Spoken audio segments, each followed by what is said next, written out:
What's up? This one might be a little bit short just because I'm under the weather, but we'll do a part two probably sometime next week. So let's jump right in. First question comes from the homie 112 Herping. How long can a Mississippi map turtle stay under for the winter? That's a good question.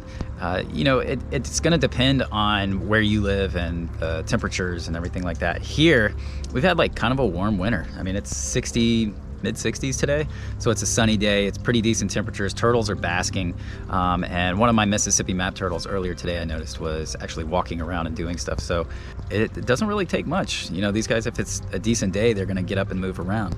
Now, when we have really cold winters, they'll be at the bottom of that pond for weeks on end. And on the warmest days come up for a little bit of air, but they go down to the bottom, slow down their heart rate, slow down all their functions, and they just kind of take in oxygen through their cloaca and the lining of their throat and stay inactive. So like a lot of other turtles, that's how they handle the wintertime, and map turtles are really adept and proficient at doing that. Let's see what the next question is. Got a lot of good ones, so I appreciate you guys always coming through. Next question comes from _Henry J, and he asks, how is my Menorrhea? So my Burmese Black Mountain Tortoise, which is Menorrhea emis fayeri, is the scientific name, is doing really well. It's actually outside. It's in the 60s.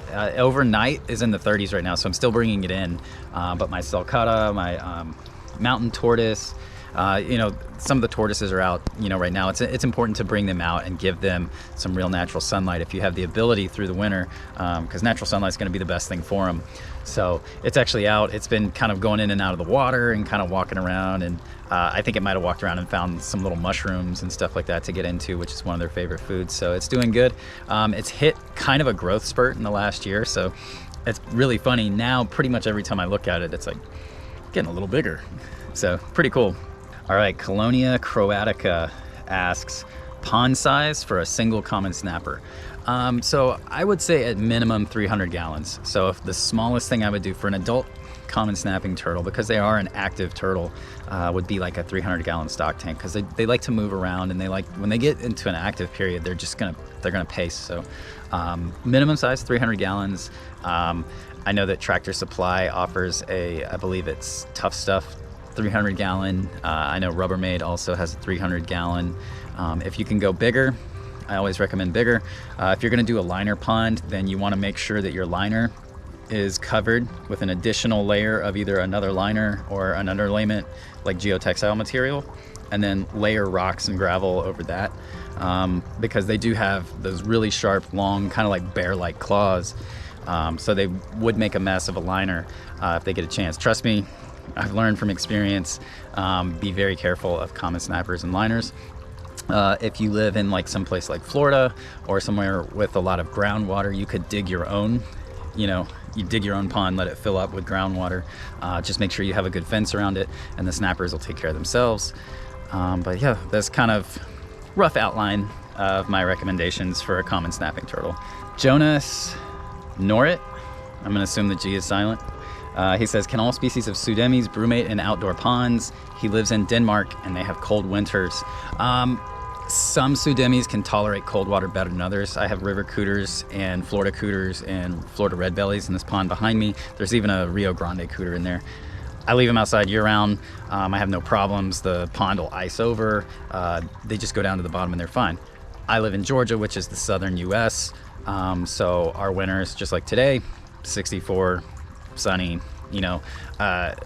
Denmark I've never actually been to. I know it's gonna probably be a good bit colder than here. The only Pseudemes I would really recommend for somewhere that cold would be one of the river cooters, because a lot of them do come from places with cold water, cold moving water, higher elevations. Some of those rivers are in higher elevations like mountains and foothills. So I wouldn't, for example, leave a peninsula cooter or a Florida red belly outdoors year-round in Denmark. With the little bit that I know of your weather, I would worry that it might be a little bit too cold. Hope that helps. Yeah, so I've got this like horrible like sinus infection thing going on, so my head feels like it's huge. All right, our Bartlett asks, opinions on the tornadoes going through 8 or 9 states. I don't know a whole lot about this, but I did see on the news that Kentucky got hit really hard, and I have family in Kentucky.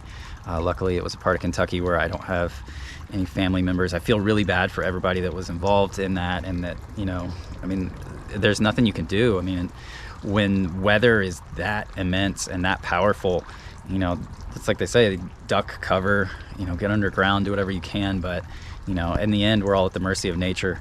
I feel really bad that happened. It's odd that it's that strong. It's odd that it's this time of year, and it's been, the last week or so has been in the 70s. So weather is definitely doing some weird stuff in the last few years, and it's hard not to think that maybe we might have something to do with that. So I'm not an expert on all that stuff, but it is my opinion that things definitely seem to be changing.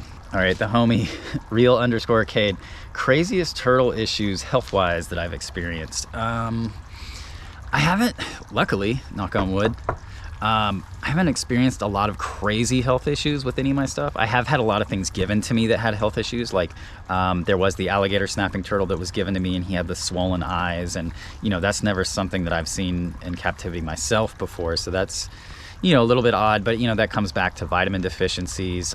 Could be some related back to food it was eating, water quality. I mean, turtles are strongly influenced by, can't tell if that's a baby turtle or if that's a beetle. Let's take a look.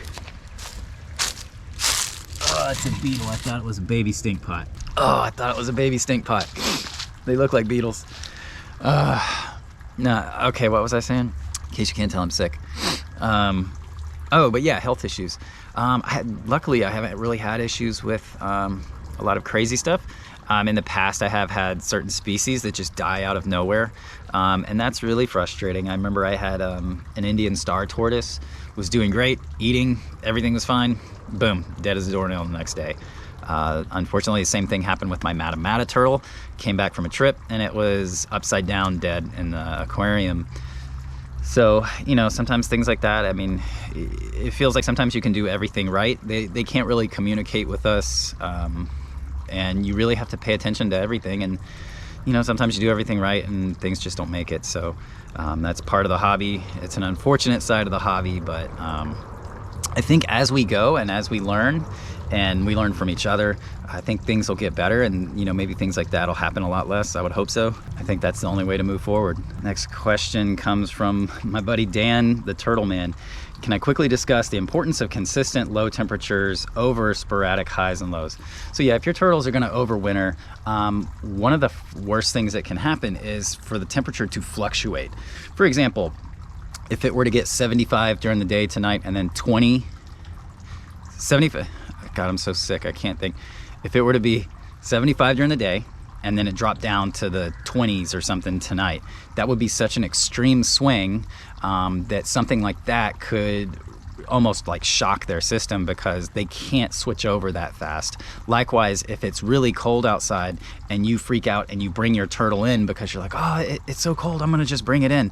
So say your turtle's at the bottom of its pond, and it's 20 degrees air temperature, so maybe the pond is mid 30s temperature or low 40s, and then you grab that turtle and you bring it inside your house, and your house is 74, 75 degrees, and then you put it in warm water, you're going to shock your turtle and you're going to kill it.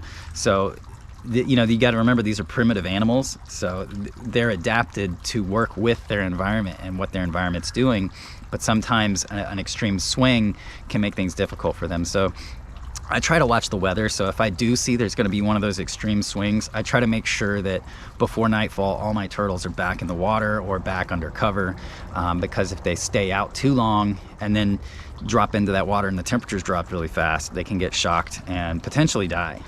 All right, so yeah, the sickness is catching up to me. So this is the last one, and this is a good one. So Davis.Ben asks, my best Fred memory / the biggest thing that I learned from him.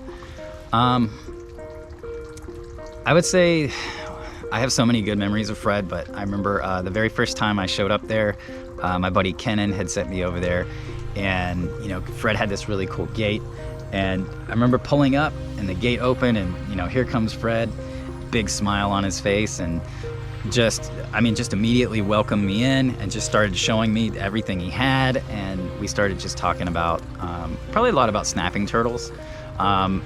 And one of the coolest things about Fred was he was just like this guy that had been doing, reptile keeping and turtles and all kinds of things, and for longer than I've been alive. And yet he would always make time to listen, or he would always ask a lot of questions, like always a student, always somebody who was willing to learn, and always willing to look and say, oh yeah, so maybe I could do this better, or maybe I could change this. And I just thought that was really rad, and I just thought like that was one of the things that made him such a cool guy. And then just the way he treated people. I think the way that Fred treated everybody, everybody that ever met Fred would refer to him as, their friend or their best friend. And Fred would tell people, hey, I love you, man. Like he told everybody that. And I think that that's probably the biggest takeaway from Fred, is just to treat everybody like that and appreciate your friends, love your friends, and just welcome everybody like family. We all have a limited time on this earth, and I think it's really important to appreciate every moment and every person and every animal, just the experiences that we have. So yeah, that's good. I don't know. All right, thank you guys so much for watching this video. Stay tuned for part 2 next week. Like, comment, subscribe, hit the notification bell, share this video. Let's try and grow the channel, and I'll see you guys next time. Hopefully I won't be sick. Take care. Peace.